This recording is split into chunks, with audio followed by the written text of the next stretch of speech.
لله الذي خلق الأشياء فقدره تقديرا وصور شكل الإنسان فأحسنه تصويرا ومنحه بالعقل فجعله سميعا بصيرا وأنزل القرآن مبينا للحلال والحرام فجعله كتابا منيرا وأرسل نبيه محمدا إلى كافة الناس لهدايتهم فجعله بشيرا ونذيرا وداعيا إلى الله بإذنه وسراجا منيرا صلى الله تعالى عليه وعلى آله وأهل بيته وأصحابه وأتباعه الذين طهرهم الله من الرجس والشرك فطهرهم تطهيرا اللهم صل على محمد وعلى آل محمد كما صليت على إبراهيم وعلى آل إبراهيم إنك حميد مجيد اللهم بارك على محمد وعلى آل محمد كما باركت على إبراهيم وعلى آل إبراهيم إنك حميد مجيد أما بعد فأعوذ بالله من الشيطان الرجيم بسم الله الرحمن الرحيم الحمد لله رب العالمين الرحمن الرحيم مالك يوم الدين إياك نعبد وإياك نستعين اهدنا الصراط المستقيم صراط الذين أنعمت أنعمت عليهم غير المغضوب عليهم ولا الضالين বলুন आमीन। बना में खुदा मैंने की इब्तिदा मेहरबान रहमान बेइंतहा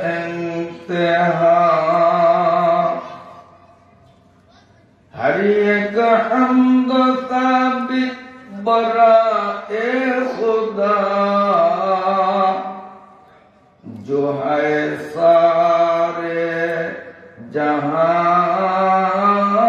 का पालने वाला मेहरबान रहमान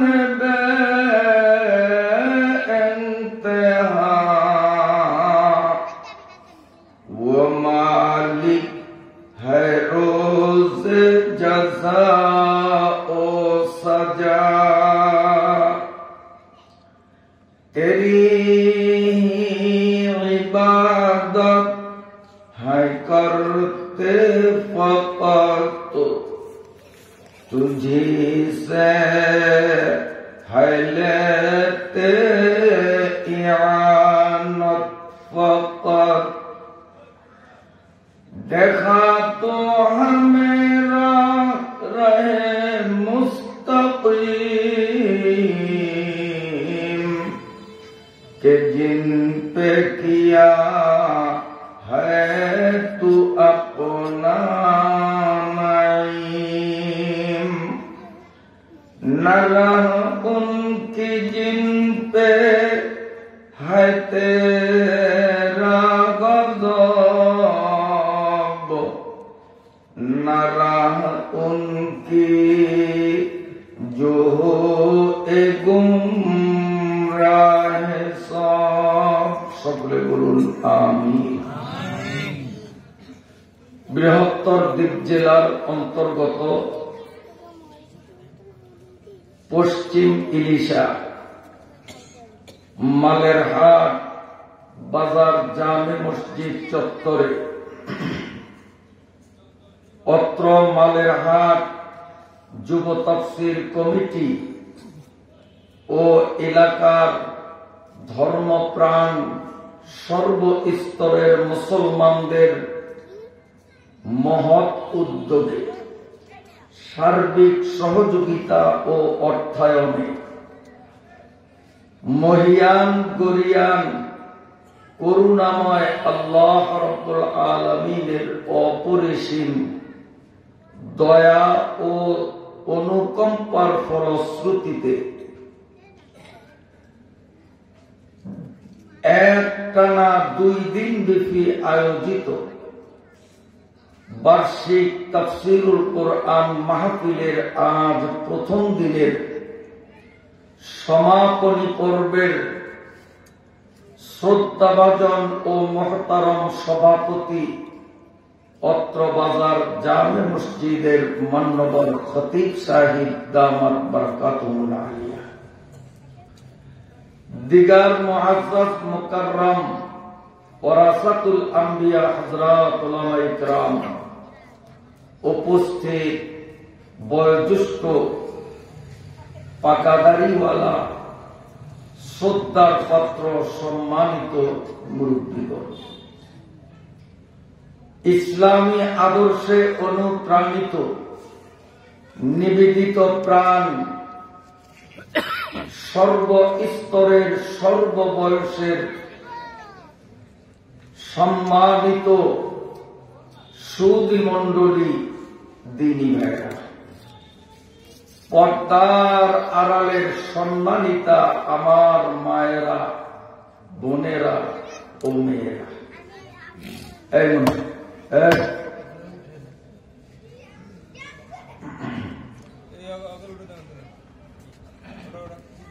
আমি আপনাদের মাঝে আজকের বাজার জামে মসজিদে এশার নামাজ অনুষ্ঠিত হওয়ার অল্পক্ষণ আগে আলহামদুলিল্লাহ সুস্থ বদনে এসে পৌঁছতে সক্ষম হয়েছি। আলহামদুলিল্লাহ। আমি আসার সাথে সাথে এশার নামাজ আদায়ের আগে আপনাদের পক্ষ থেকে আমার কাছে বহু সূত্রে আবেদন করা হয়েছে যে হুজুর আলহামদুলিল্লাহ তাফসীর শুনতে চাই। আমিও সাথে সাথে তাদের আহ্বানকে স্বাগত জানাই। তার কারণ আমি চিন্তা করলাম যে মাহফিলটাও ভোলায়, আমার বাড়িও ভোলা, না বলছি পশ্চিম এলিশা ভোলা না, তা আমি নবীপুর তো ভোলা, তো আমার বাড়িও ভোলা, মাহফিলটাও চলছে ভোলায়। কাজী বক্তা শ্রোতা উভয় পক্ষের কাছে পরিচিত। কি বলেন? আগামীকাল আসবে অপরিচিত রাজধানীর থেকে, আপনারা তাকে চিনবেন না, উনিও আপনাদেরকে চিনবেন না। এখানে আসার পর সামান্য সময় আমি অবস্থান করেছি, রুমের মধ্যে আলাপ করে কারোর সঙ্গে পরিচয় হয়েছে, চেহারায় চিনি নাই কিন্তু পরিচয় হয়েছে যে আমার সাবেক বাড়ি ছিল কাটিয়া ইউনিয়ন খড়কি গ্রাম, আমার বাড়ির পাশেই বাড়ি, সেই মানুষের সাথে আমার আজকে নতুন করে পরিচয় হয়েছে। তাহলে আমরা বক্তা এবং শ্রোতা যেহেতু এক এলাকার, আমরা সবাই সবার কাছে উভয় পক্ষ একে অপরের নিকট পরিচিত না অপরিচিত, কাজে কোনো ভয় নাই। লঞ্চে না আপনার আনসাররা বলে অপরিচিত লোকের দেয়া কিছু খাবেন না, এরকম বলে কিনা? তো এখানে আপনারাও আমার পরিচিত, আমিও আপনাদের পরিচিত, অপরিচিত যখন নাই কোনো সমস্যাও। কাজে আমি চিন্তা করলাম আলহামদু সূরা এমন একটা সূরা, যেই সূরাটা নামাজি হোক আর বেনামাজি হোক, জীবনে নামাজ এক ওয়াক্ত পড়ে নাই, তার কাছেও আলহামদু সূরা পরিচিত সূরা, না বলছি? নামাজিদের কাছে তো পরিচিতই, তারা ফরজ ওয়াজিব সুন্নত নফল সব নামাজে আলহামদু সূরা আপনারা পড়েননি। আর যারা নামাজ মোটে পড়ে না, ঈদ জুমায়ও আসে না, তাদের সাথে আলাপ করলে দেখবেন তারাও বলবে আলহামদু সূরা আমরা চিনি। তো এই সূরাটা আমাদের কাছে পরিচিত, নাও পরিচিত, তো বক্তাও পরিচিত, শ্রোতাও পরিচিত।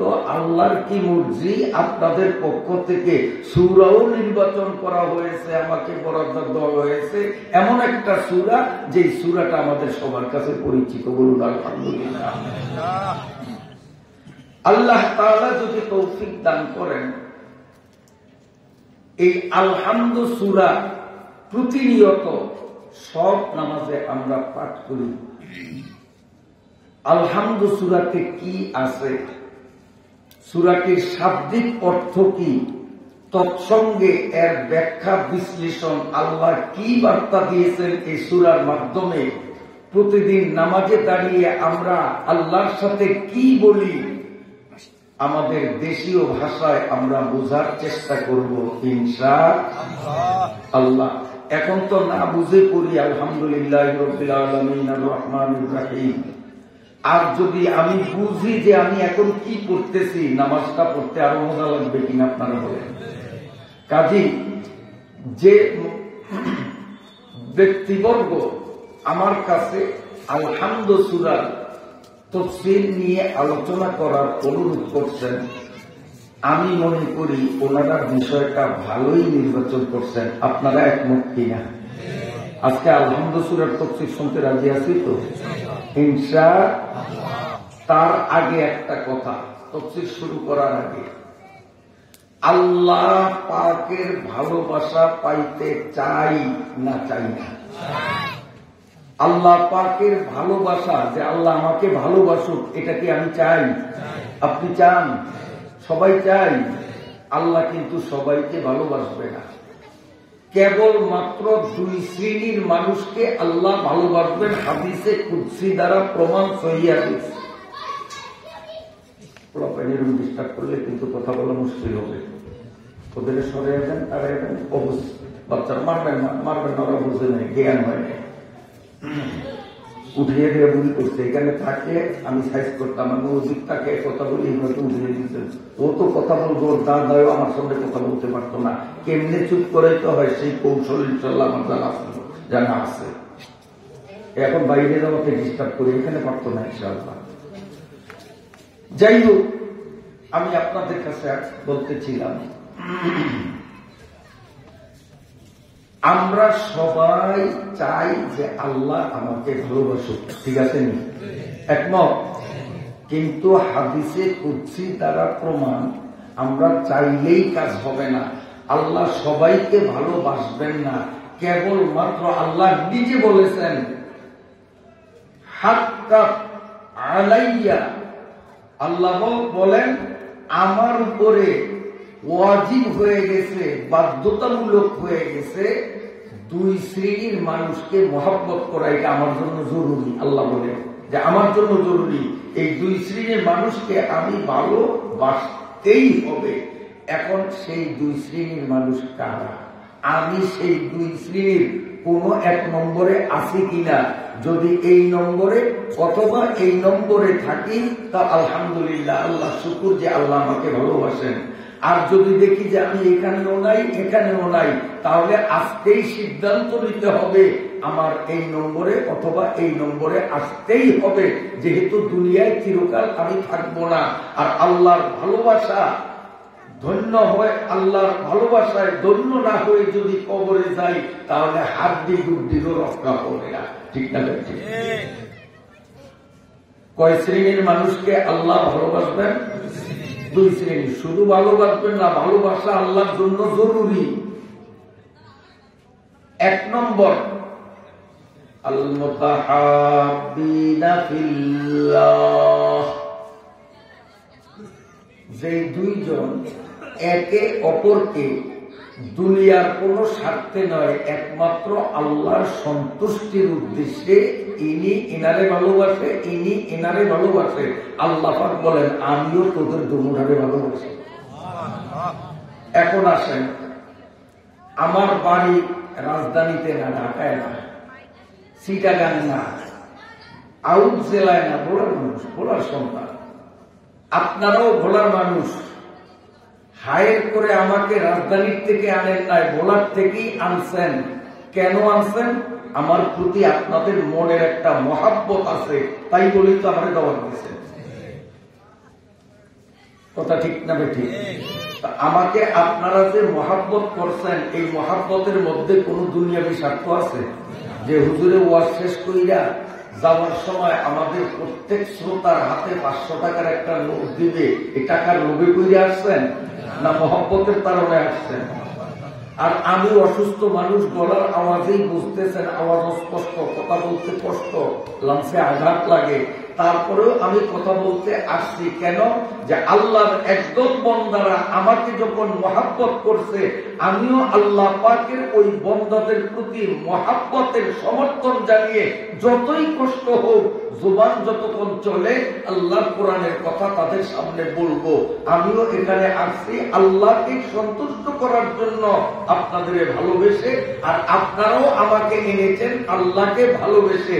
তাহলে বলুন তো এক নম্বরে আমরা আছি কিনা? যারা বাজারে, চায়ের দোকানে, তেমাতায়, চৌমাতায় দাঁড়িয়ে বসে বয়ান শোনেন, যদি আল্লাহর কোরআনের প্রতি ভালোবাসা, আলেম ওলামাদের প্রতি ভালোবাসা থাকে, তাহলে এই ভালোবাসার টানে আশা করি মালের হাট বাজারে আজকে একটা পান দোকানও খোলা থাকবে না। মুদি দোকান, কসমেটিক দোকান, মেডিসিন দোকান দূরের কথা, একটা পানের দোকানও খোলা থাকবে না। আলেম উলামাদেরকে মহাব্বত করে, আল্লাহ পাকের কোরআনের প্রতি ভালোবাসা প্রদর্শন করে কয়েক মিনিটের মধ্যে প্রত্যেকটা দোকানদার নিজ নিজ দায়িত্বে নিজের দোকানের ঝাপ শাটারকে বন্ধ করে নিজে আসবেন, অন্যদেরকে সাথে নিয়ে আসবেন। আশা করি যতক্ষণ কোরআনের আলোচনা চলবে পুরা মালের হাট বাজার বন্ধ হয়ে যাবে। আপনারা কি এটা চান? আপনারা চান? তাহলে আপনারা জোরে সোরে একটা তাকবীর দিতে পারবেন? তাকবীরটা এমন কায়দায় দিতে হবে যাতে আপনাদের আওয়াজ বলিষ্ঠ এবং বড় হওয়ার কারণে মাইক্রোফোন আপনার আওয়াজটা টানতে পারে। আস্তে বললে এর শক্তি কুলাবে না। যেহেতু আমার মুখের কাছে, এই জন্য আমারটা টানে, আপনাদের মুখের কাছে না। তাই বলি আপনারা জোরে যদি বলেন তো এই বেচারায় আপনাদের আওয়াজটা টানবে, আর ওই মাইকের হর্নের মাধ্যমে দোকানদার, খরিদ্দার, বাজারে অবস্থানরত মানুষগুলোর কানে পৌঁছাবে। তখন তারা বুঝবে যে হায় রে, আমি হতবাগায় সানা মাহফিলে যাই নাই। মাহফিলে তো আল্লাহর অনেক বন্দারা আছে, আপনারা যে আছেন এটা ওদেরকে প্রমাণ করতে হবে। এই জন্য জোরে সোরে বলতে পারবেন? এখনো সবাই কয় না, সাহস নাই।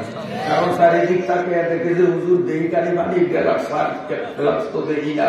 যদি জোরে তকবীর দিয়া গলা ভাঙ্গি তো সাফ আমল কোথায়? আল্লাহু আকবার। যদি গলা ভাঙ্গে ভাঙ্গুক, এই ভাঙ্গা গলার উসিলেও যদি আল্লাহ তাআলা আমাদেরকে মাফ করে দেন, আল্লাহর মহাব্বত আমাদের জন্য ওয়াজিব হয়ে যায়। আল্লাহ কি কথা বুঝেন না? গলা ভাঙলে কোনো আপত্তি আছে? যদি গলা ভাঙ্গার কারণে, আমার আওয়াজের কারণে যদি বাজারের লোকগুলো মাহফিলের দিকে আসে, যতজন লোক আমাদের তাকবীরের আওয়াজে মাহফিলে আসবে ততজনে মিলে সবাই যেই পরিমাণ সওয়াব পাবে।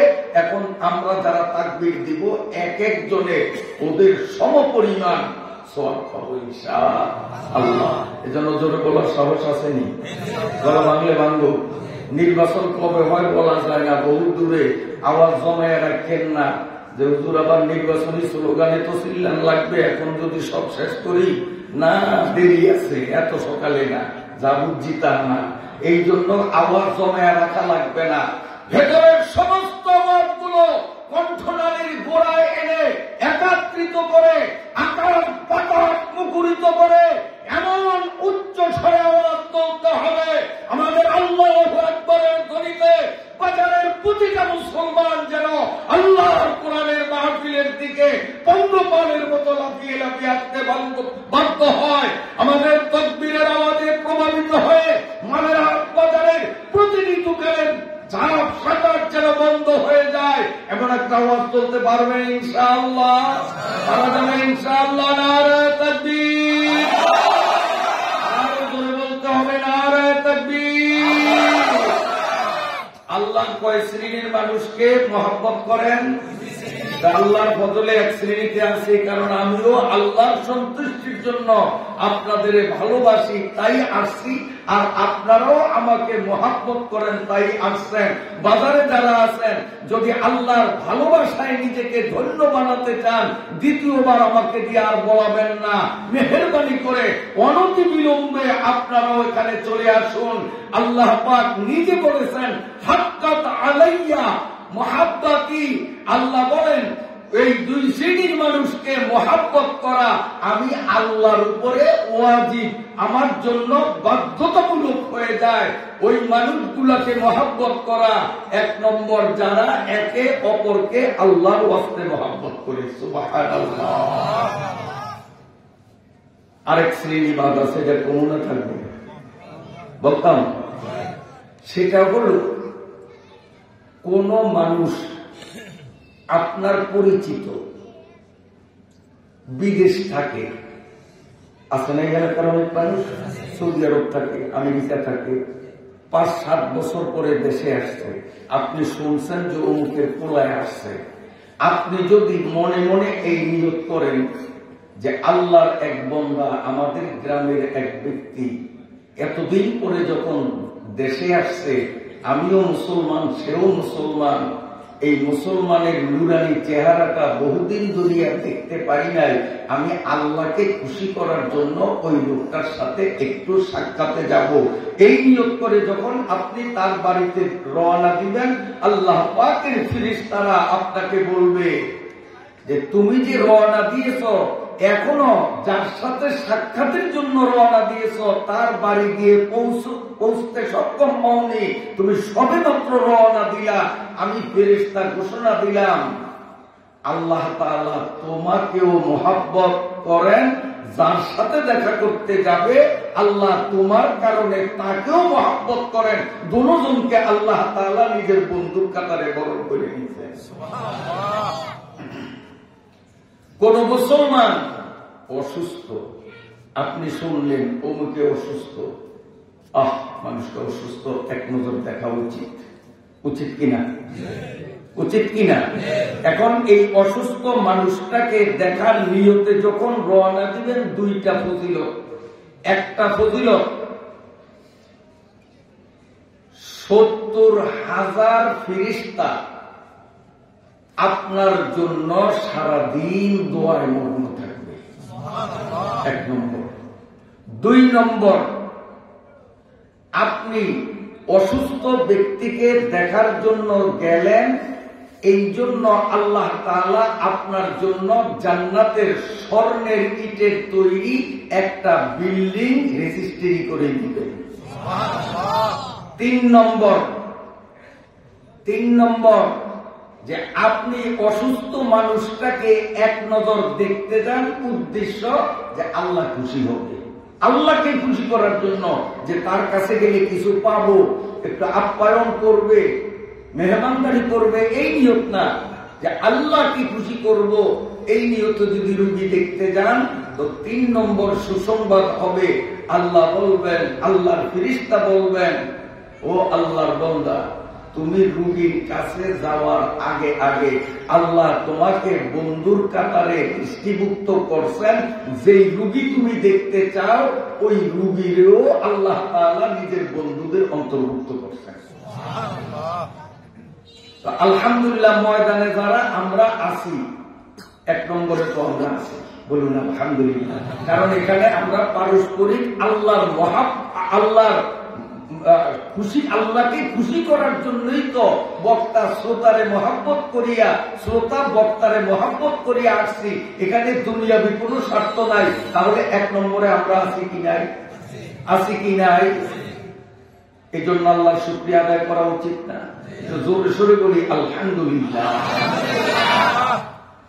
যেহেতু বাজার কেন্দ্রিক মাহফিল, আপনাদের আমার বলতে লজ্জা লাগে, যেহেতু এখানে অনেক মুরব্বী আছেন, মাশাআল্লাহ মাশাআল্লাহ, বাজারের মানুষ কত চালাক বলছে, আপনারা অত্যন্ত চালু, আলহামদুলিল্লাহ, বুদ্ধির পরিচয় দিয়েছেন, আলহামদুলিল্লাহ। সামনে আসুন, সামনে খুব তাড়াতাড়ি। আমি বলছি বলতে লজ্জা হয়, তাতে আপনারা বুঝছেন যে এখন কি করতে হবে। ইনশাআল্লাহ সজাগ শ্রোতাদেরকে নিয়ে আল্লাহ আমাকে আজকে বসার তৌফিক দিলেন। আমার এটা সান কপাল যে এখানে গন্ড মূর্খ ব্যাকল নিয়ে বসি নাই, বুদ্ধিমান লোক নিয়ে বসছি। অতএব আল্লাহর কালামের তাফসীর করাটা আমার জন্য অনেকটা আশা করি সহজ হবে। আপনারা যেইভাবে বুদ্ধির পরিচয় দিয়েছেন, জিকির করেন লা ইলাহা ইল্লাল্লাহ, খুব তাড়াতাড়ি বরকত। কি বরকত? আপনার লড়ার কারণে যদি পিছনে একজন মানুষ বসার জায়গা হয়, আপনার লড়ার কারণে, তো 10 বছরে টেকআপ করলে যে সব আপনি সব পাইয়েই গেছেন। যদি আপনি একটু বেশি পরিমাণে লড়িয়া থাকেন, যে এখান থেকে একবারে ওইখানে গেছেন, যে আপনার এই লড়ার কারণে পিছনে 2 জন মানুষ বসার জায়গা পাইবে, 20 বছরে টেকআপের সোয়া। যদি আপনি এত পরিমাণ লড়ছেন যে আপনার লড়ার কারণে 3 জন মানুষ বসার জায়গা হয়েছে, তো আপনি আলহামদুলিল্লাহ 30 বছর এবাদত আপনার এই টেকআপ করার সোয়া আপনার আমলের মধ্যে পেয়ে গেছে। তো যারা আগাইছেন ঠকছেন না, জিতছেন। যারা বেশি আগাইছেন তারা বেশি জিতছেন, যারা কম আগাইছেন তারা কম জিতছেন।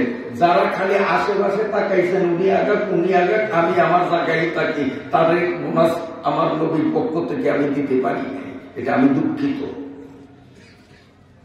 যেহেতু আমি বলতেছিলাম মাহফিলটা বাজার কেন্দ্রিক, পোস্টারে প্রথমেই মালের হাট শব্দটা উল্লেখ আছে না? এই যে মালের হাট, একবার এই যে দিত পোস্টার শুরু, মালের হাট। অতএব এই মালের হাট বিষয়ে ভূমিকায় কিছু কথা বলা জরুরি, বলবো। তারপরে ইনশাআল্লাহ অল্পক্ষণের মধ্যেই সূরা ফাতিহায় ধারাবাহিকভাবে আমরা ঢুকবো। আমিন পর্যন্ত না গিয়ে ময়দান ছাড়বো না ইনশাআল্লাহ। বাজারের ব্যবসায়ী ভাইরা শুনুন, সহিহ হাদিস, আত-তাজিরুস সাদিকুল সাদুকুল আমিন মা'আন নাবিয়্যিনা ওয়াস-সিদ্দীকিনা ওয়াস-সালিহিন আও কামা ক্বালা আলাইহিস সালাম। যারা সঠিকভাবে সৎভাবে ব্যবসা বাণিজ্য করে, চাই কোটি টাকার ব্যবসায়ী হোক অথবা চীনাবাদাম বিক্রেতা হোক, ধনিয়া পাতা বিক্রেতা হোক, যারা সৎভাবে ব্যবসা করিবে হাসরের মাঠে নবীদের কাতারে তাদেরকে আল্লাহ তাআলা উঠাইবেন, সিদ্দিকীনদের কাতারে উঠাইবেন, শহীদদের কাতারে উঠাইবেন। শর্ত হলো ব্যবসা সঠিকভাবে করতে হবে। সঠিকভাবে ব্যবসা মানে আপনাদের এই বাজারে না থাকেও অনেক বাজারে আছে। যেহেতু নারকেল তেলের দাম সয়াবিন তেলের থেকে একটু বেশি, না ভুল বলছি আমি? এই যে মহিলারা মাথায় নারকেল তেল ব্যবহার করে, রান্নার কাজে সয়াবিন ব্যবহার করে, দাম কোন তেলের বেশি? নারকেল তেলের। কাজী 10 লিটার নারকেল তেলের টিনের মধ্যে 1 লিটার সয়াবিন ভেজাল দিলে দুনিয়ার কোন কাস্টমার মুখে দিলেও টের পাইবে না যে এতে ভেজাল আছে। নাকের ভিতরে ঠেলিয়া ঢুকিয়ে দিল, যেহেতু নারকেল তেলের পরিমাণ বেশি, সয়াবিনের পরিমাণ কম, বুঝার কোন সাধ্য নাই। খরিদ্দার তো 1 নম্বর মনে করি আপনার থেকে নারকেল তেল কিনলো, কিন্তু 10 লিটারের ভিতরে 1 লিটার যে ভেজাল ঢুকাইয়া দিতেন খরিদ্দারে দেখে নাই, আল্লাহও মনে হয় দেখে নাই। আল্লাহ ঘুমায় না মাঝে মধ্যে? লা তাকুযুহু সিনাতুন ওয়ালা নাওম। আল্লাহ দেখছে না? না দেখছে? দেখছে। এটা সৎ ব্যবসা না অসৎ ব্যবসা? আসুন, পান যারা বেচেন তারা একটু ভালো করিয়া শোনেন। আপনারা যে কায়দায় পান বিক্রি করেন, কিলু পান না, ওই বিড়া পান যারা বেচে তাদের উদ্দেশ্যে বলি, পান কিনতে গেলে আপনাকে মালের আডের খবর জানি না, বলা তখন লেজ লাগিয়া দেখায়, লেজ উল্টে আপনার দেশে আসেন। পান কিনতে গেলে বোর্ড হয়ে মুঠ করিয়া ধরিয়া তো লেজের থেকে উল্টায়, তো লেজের থেকে উল্টে হয় কি জানেন? ওই যে মাঝখানে বড়ই পাতা, এইটা কিন্তু 2 পানের ফ্যাসের মধ্যে থাকে, লাড়া দিলে খালি বড় গুণ দেখা যায়, ছোট গুণ দেখা যায় না। কথা সত্য না মিথ্যা? নইলে এখন যে বাজারে যে পরীক্ষা করেন, এইরকম মূল্যায়ন দিলে শুধু বড় গুণ, তাতে খরিদ্দার মনে করে যে এই বিড়ার মধ্যে পান সব দিক হিলু পান, বড় পান, কিন্তু ভিতরে 14 আনি হলো বড়ি পাতা। তো আমারে যখন পান কিনতে গেলে, এখন দোকানদার আমার আর লেজ দেখায় না, আমি ঠিক পাইছি। আগে আগে লেজ লাগান ধরলে দোকানদারে এক ধমক দিতাম, এই কারে লেজ লাগায় দেখাও, লেজ লাগিয়া দেখান লাগবে না, তুমি লেজ টিপটা ধরিয়া আমারে বডু দেখাও, বডু লাগান লাগবো না, বডু দেখলেই বুঝবো আমি এটার মধ্যে পানের সাইজ কি ধরনের আছে। বড় পানের বডু আর ছোট পানের বডু কি একরকম? আমি বলি বডু বুঝাইয়া লেজ দেখাও, ওই লেজের ফাঁকে ছোট গুণ ফলে তাকে দেখা যায় না, এটা কাস্টমারকে ধোকা দাও। আমার নবী বলেছেন, মান গাছটা ফালাইসা মিন্না, যারা বড় পানের ফাঁকে ছোট পান ঢুকাইয়া খরিদ্দারকে ধোকা দিবে, খরিদ্দার বড় পান মনে করিয়া কিনিয়া নিবে, বাড়িতে গিয়া দে হায় হায় কি দেখলাম আর কি দেখি। আল্লাহর নবী বলেন, মান গাছটা ফালাইসা মিন্না, আমি ঘোষণা দিলাম এই পান বিক্রেতা তাহাজ্জুদ গুজার হইতে পারে, কিন্তু আমি নবী ঘোষণা দিলাম সে আমার উম্মতের লিস্টির বাইরে, আমার উম্মতের লিস্টির থেকে তার নাম কাটিয়ে দিলাম। কথাটা কত জটিল। আসেন, অন্যান্য মাল আলু দিয়েই বুঝাই, কারণ আলুর দাম তো একটু বেশি। আপনারা বেজার অন্যই জানেন, আলাপ তো সুরা ভুলি নেই, পড়ছি যে ভুলি নেই, আসতেছি। যেহেতু বাজার কেন্দ্রিক মাহফিল, অতএব এই মর্মে কিছু কথা না বললে মাহফিলের হক আদায় হবে না। খুশি ওনার বেজার হন। আমি বলবো আল্লাহর কোরআন এবং নবীজির হাদিস, এই দুইটার আলোকেই বলবো। আমার মন গড়া কোনো কথা বললে যোগ্যতা সম্পন্ন আলেম পাশে আছে, আমার মুখ চেপে ধরতে পারবে। বেজার হন বলবো সামনে, তাহলে শোনে। আলু, যেই ব্যাপারে শুধু আলু বেছে রাস্তার কিনারে বসিয়া অথবা দোকানে বসিয়া গেলে আমরা দেখি বাচ্চা বাচ্চা বাচ্চা বাচ্চা বড় গরু করে রাখে, আর এই ছোট্ট ছোট্ট যেগুন বড়ির মতো সুয়া বড়ির মতো বড় বড়ির মতো না, আমগো দেশিয়া শাবক সুয়া বড়ি ছোট্ট ছোট্ট এগুলোর তলে গুছিয়ে যেত। আপনাকে মালের বাজার মালের মনে এরকম না, হ্যাঁ বড়ই যারা বেছে এখন শীতকাল অনেকে বড়ই বেছে, বাচ্চা বাচ্চা যেগুনের রং বালা দেখতে বড় এগুনের উপরে খুব সুন্দর করিয়া সাজায়, কিন্তু যেটি ডেগা মুখে দিলে তিতা লাগবো, কাজ করবো খাইলে, এই অপদার্থ যেগুলি এগুলির তলে তলে আসেনি। মানগাসা পালাইসা মিঙ্গা এইরকম ব্যবসায়ী নবীদের কাতারে উঠবে তো দূরের কথা। আমার নবী বলেন এইরকম অসৎ ব্যবসায়ীরা আমার উম্মতের লিস্টি থেকে বা আমি তাদের নবী না, আমার উম্মতের সাথে যারা ধোঁকাবাজি করলো, আমার উম্মতকে যারা ফাটকি দিল, আমি নবীর পক্ষ থেকে স্পষ্ট ঘোষণা সে আমার উম্মত রইল না। নবীর উম্মত যখন রইল না, হাউজে কাউসারের পানিও তার কপালে জুটবে না, জান্নাতে যাওয়ার চিন্তাও করবে না, নামাজ রোজা করিয়াও জাহান্নামে যেতে হবে।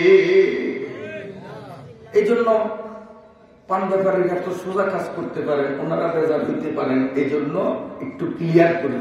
আপনি পানকে 3 সাইজ করেন, 4 সাইজ করেন, বড়গুলাকে একটা, এটার মধ্যে একটাও ছোট থাকবে না, মাঝারি পানের আবার ভিন্ন করেন, আবার ছোট্ট গুলারে ভিন্ন করেন, ভিন্ন করিয়া আপনি গড় করেন যে এইটা আমি কত বেচলে, এইটা কত বেচলে, এইটা কত বেচলে আমার কিছু মুনাফা হবে।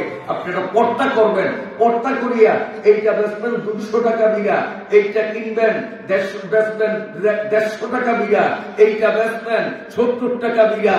ইনশাআল্লাহ আপনি ওই ভেজাল দিয়া কাস্টমার ঠগাইয়া যা ব্যবসা করতেন, যদি এইভাবে করেন আপনার ব্যবসা তার চেয়ে অনেক বেশি হবে, হালাল হবে, নবীর উম্মতের কাতারে আপনার নাম থাকবে, নাম কাটা যাবে। যারা আলু বেচেন, বড়ি বেচেন, কাস্টমাররে দেওয়ার সময় যেমন গরান্ত দেন, আপনার গোলটাকেও গরান্ত রাখতে হবে, বাছাবাছির সুযোগ নাই। যদি একান্ত বাঁচতেই মন চায় তো পচা দশা একবারে ছোট্ট করালি এদিকে উঠবে রাখেন, বড়ি উঠবে রাখবেন। এই কোন শয়তানে আপনারা সবক দিল? নবীর উম্মতের কাতারে থাকবেন না, আপনি এবারিতে রাখেন, গরান্ত রাখেন। নবীর উম্মতে থাকবেন না। হাদিস শরীফের মধ্যে আছে রাসূলুল্লাহ সাল্লাল্লাহু আলাইহি ওয়াসাল্লাম যখন আমাদের এতিম বানাইয়া আল্লাহর ডাকে সাড়া দিয়া দুনিয়ার জমিন থেকে তিনি 3.5 হাত মাটির গর্ভে চলে যান, এক বুজুর্গ মানুষ, খুব নেককার পরেজগার, তার জিন্দারির কারণে, নেক আমলের কারণে সারা মদিনার মানুষ তাকে খুব শ্রদ্ধা করত। আপনারা দিনদার মানুষকে শ্রদ্ধা করেন কিনা? সৎ মানুষকে, দিনদার মানুষকে মহাব্বত করি আমরা, ঠিক আছে? বাজারের ব্যবসায়ী বন্ধুরা কান খুলে শুনুন, রাসূলুল্লাহ সাল্লাল্লাহু আলাইহি ওয়াসাল্লামের ইন্তিকালের পরে মদিনার বাজারের এক বুজুর্গ মানুষ, যার জীবনে তাহাজ্জুদ, আউয়াবিন, ইশরাক, চাষ কোনদিন কাজা হইত না, দৈনিক 12 তসবির আমল জীবনে কোনদিন ছুটত না, খুব বুজুর্গ মানুষ, আমলদার মানুষ। উনি মুদি দোকান করতেন, ব্যবসায়ী ছিলেন। এই মানুষটা যখন মারা গেল, মুসলমানরা অত্যন্ত ভারাক্রান্ত হৃদয় এই দিনদার মানুষটার মৃত্যুর সংবাদে প্রতিটা মানুষের মনে আঘাত লাগছে। চোখের পানি ছেড়ে কেঁদে কেঁদে মৃত ব্যক্তিকে গোসল দিল, কাফন পরালো, জানাজার নামাজ হলো। এবার খাট কাঁধে নিয়ে গুলিস্তানে যখন কবরস্থ করতে রওনা দিল, আজব কাণ্ড, কবরে এক বিশাল ভয়ঙ্কর সাপ, চোখ দুইটায় যেন ধাউ ধাউ করে আগুন জ্বলে ফোনা ধরে আছে। সমস্ত মানুষগুলো ভয়তে কবরে নামতে সাহস পেল না। আল্লামা আবুল্লাহ সমরকান্দি রাহমাতুল্লাহি আলাইহি জগৎ বিখ্যাত কিতাব তামলিকুল গাফিলিনের মধ্যে এই কথাগুলো লিখেছেন। তড়িৎ গতিতে অনেক দূরে আরেকটা কবরস্থানে নতুন করে কবর তৈরি করা হল। খাট নিয়ে যখন নতুন খননকৃত কবরের কাছে দাফনের জন্য গেল, আশ্চর্যের ব্যাপার হলো আগের কবরের সেই সাপ সকলের চক্ষুতে ফাঁকি দিয়ে কেমনে যেন এই কবরে আসছে, পড়া ধরে আছে। এই সাপের মুখে লাশ কেমনে দাফন করবে? কবরের নাম নামার মতো সাহসিকতা কারো মুখে ছিল না। অগত্যা তাৎক্ষণিক তারা আরেকটু অনেক দূরে নতুন আরেকটা কবর তৈরি করল। তৃতীয় কবরের কাছে যখন খাট নিয়ে গেল, আশ্চর্যের ব্যাপার এই কবরেও সেই আগের ছাপ হাজির। উস্তে সুলতানি মুসাল্লাম মরুরা, উস্তে সুলতানি মুসাল্লাম মরুরা, নিস্তে কাসরা জোরায়ে জুয়া চেরা। আল্লাহ কার কুদরত, সেই আল্লাহ এখন আছেন। মাঝে মধ্যে আল্লাহ আমাদেরকে সতর্ক করার জন্য সিগন্যাল দেয়। সিগন্যাল, এটা একটা সিগন্যাল। তিনটা কবর একই অবস্থা।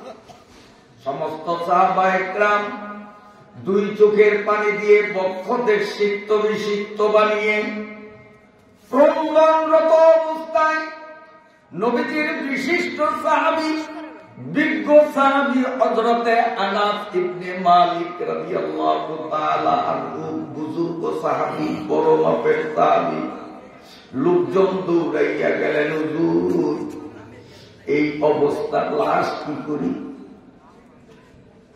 আল্লাহর নবী সাহাবী হযরতে আনাস ইবনে মালিক বললেন, বিষয়টি আমিও প্রত্যক্ষ করব, একটু আমাকে নিয়ে চলো।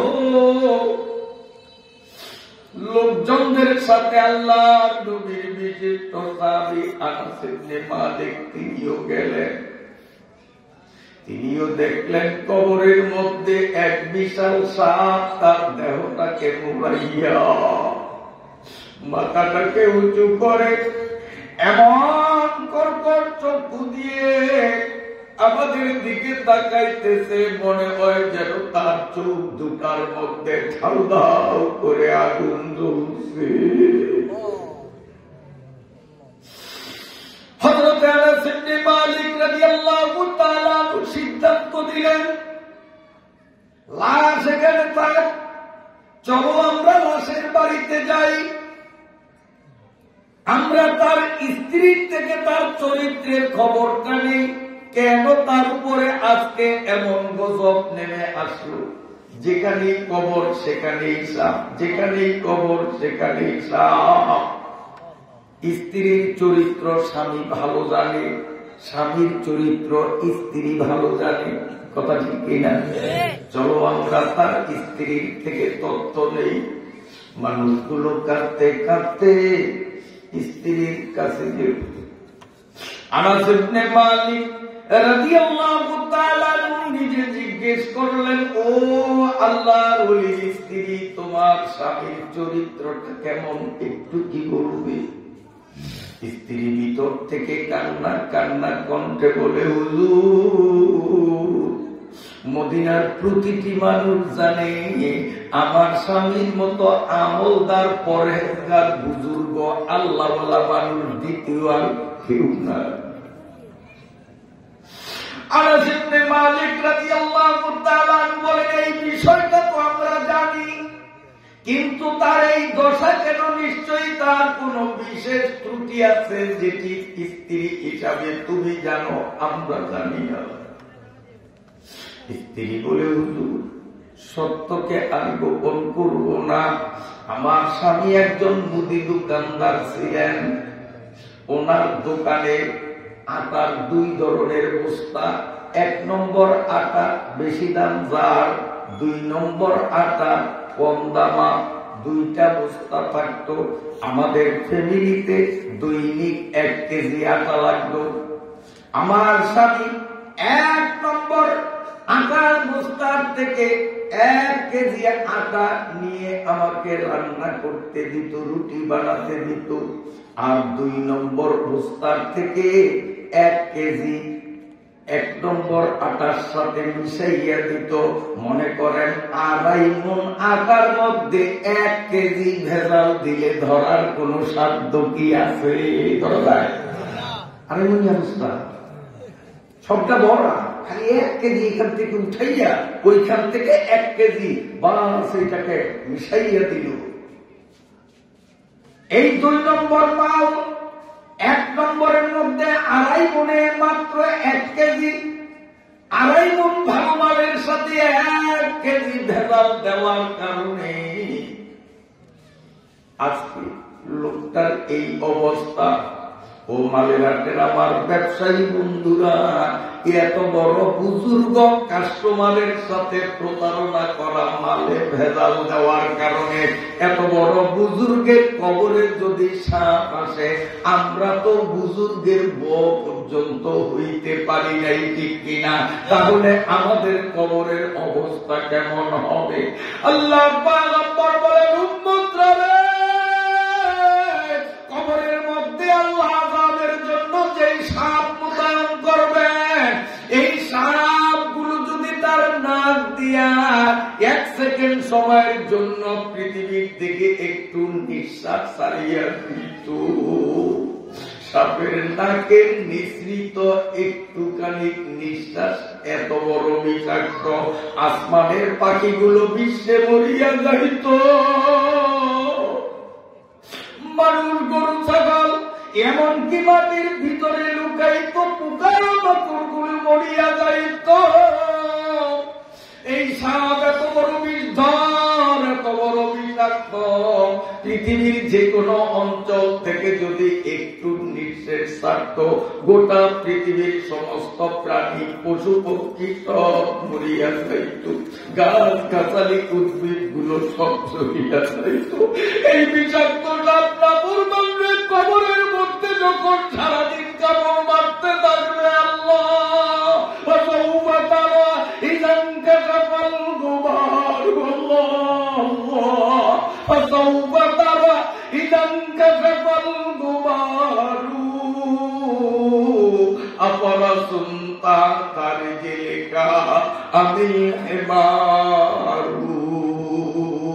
এই সাপ কবরের মধ্যে যখন এইভাবে অনবরত কামড় মারতে থাকবে, কি অবস্থা হবে? আমার নবী বলেন, একবার কামড় দিলেই 40 বছর পর্যন্ত তার শরীরে বিষক্রিয়ার জ্বালা চলতে থাকবে। সেকেন্ডে সেকেন্ডে যখন কামড় মারবে, কত কষ্ট দুনিয়ার কোন মানুষ ভাষায় ব্যক্ত করতে পারবে না। আল্লাহ মুর্দারের সাজা দেওয়ার জন্য যে কবরে সাপ দিবেন, এইরকম নজিরা, এইরকম সতর্ক আল্লাহ শুধু আনাস ইবনে মালিকের জমানায় নয়, বর্তমান জমানায়ও মাঝে মধ্যে দেখায়, বর্তমানেও দেখায়। ও মুসলমান, এগুলো দেখিয়ে সাবধান হও, এগুলো দেখিয়ে সাবধান হও। কোরআনের বিধান আর নবীর বিধান মানিয়া নিজেকে শুধরাইয়া নাও, নইলে ওই বিষাক্ত সাপের কামড় তোমার জন্য অবধারিত। সবাই বলি নাউযুবিল্লাহ, নাউযুবিল্লাহ। কবর বড় মারাত্মক জিনিস। আমি আপনি কবরকে ভুলিয়ে গেলেও আমার কবর আপনার কবর কিন্তু আমারে আপনারে ভুলে নাই। মদিনার পয়গম্বর সাল্লাল্লাহু আলাইহি ওয়াসাল্লাম বলেন, আমার কবর আমারে প্রতিদিন 70 বার, সভাপতি সাহেবের কবর সভাপতিরে 70 বার, এই মুরব্বীর কবর মুরব্বীর দৈনিক 70 বার, আপনাদের প্রত্যেকের কবর দৈনিক 70 বার করিয়া ডাকিয়া বলে, আনা বাইতুল ওয়াহদা, আনা বাইতুল ওয়াহদা, আনা বাইতুদ দুর। এ নফরমানের গোষ্ঠীরা, আমার চিরুনি আমি কবর কি? আনা বাইতুল ওয়াহদা, আমি নির্জন ঘর। এত দীর্ঘকাল নির্জন একাকী থাকা তোমার জন্য কষ্টকর হবে। অতএব মাওলার রাজি করিয়া কবরে মাওলার সাথী না বানাইয়া ঈশ্বরা। আনা বাইতুল ওয়াহশা, আমি বড় ভয়ের জায়গা, বড় ভয়ের জায়গা। আনা বাইতুদ দুর, আমি সাপ বিচ্ছুর ঘর। আমাদের প্রতিবেশী রাষ্ট্র ইন্ডিয়া, এই ইন্ডিয়ার একটা জেলার নাম হলো মিরট। এই মিরট জেলার ঘটনা, এই ঘটনাটা অনেক দিন আগে আমাদের ভোলা তাবলীগের মার্কাজ কাবিল মসজিদে সেই মিরট থেকে জমাত আসছে। জমাতের আমির সাহেব কাবিলের মিম্বরে বসিয়া বয়ান করেন, আর দুই চোখ থেকে গড় গড় করে পানি ছাড়ে।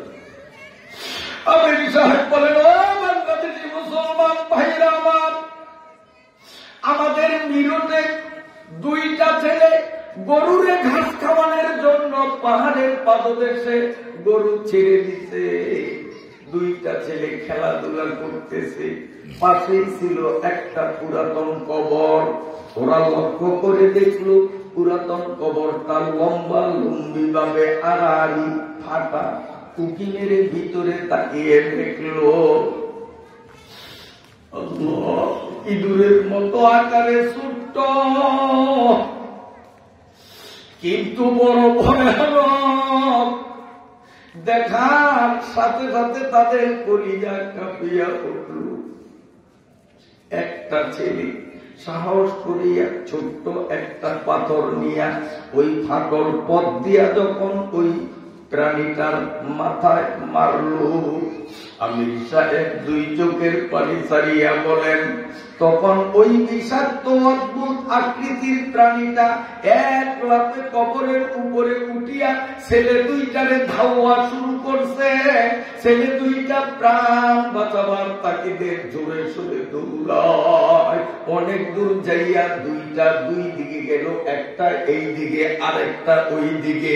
কিন্তু ওই প্রাণী কেমনে চিনতে পারলো কে তারে আঘাত করছে?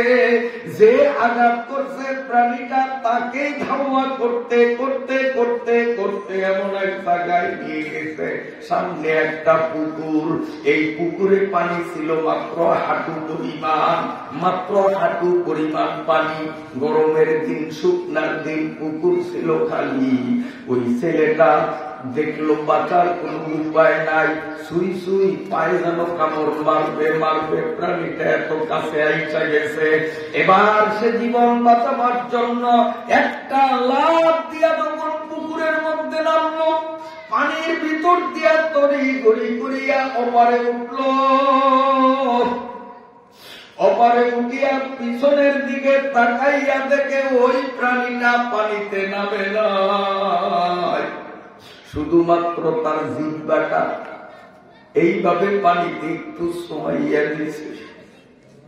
এই বিষাক্ত প্রাণীর জিহ্বা সোয়ানিতে গোটা পুকুরের পানিগুলি এমন মারাত্মক ভাবে বিষাক্ত হয়ে গেছে।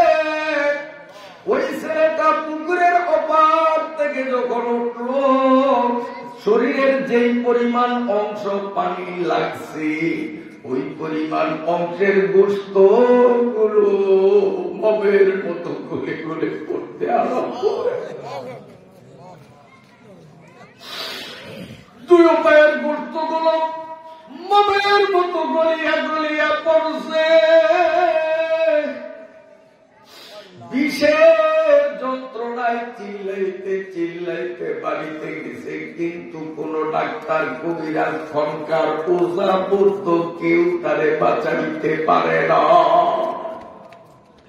শুধু জিহ্বা সোয়ানিতে পুকুরের এতগুলো পানি যদি এত মারাত্মক ভাবে বিষাক্ত হয়, বেনমাজির ব্যাপারটা শুকুর গোস্ত ঘুষখোর লম্পট বদমাইশ বেয়াদব মানে ভেজাল দাতা অসৎ ব্যবসায়ীরা কবরে গেলে ওই প্রাণী যদি সরাসরি কামড় মারে বাবা, তখন বুঝবা দিনের কয়টা বাজে।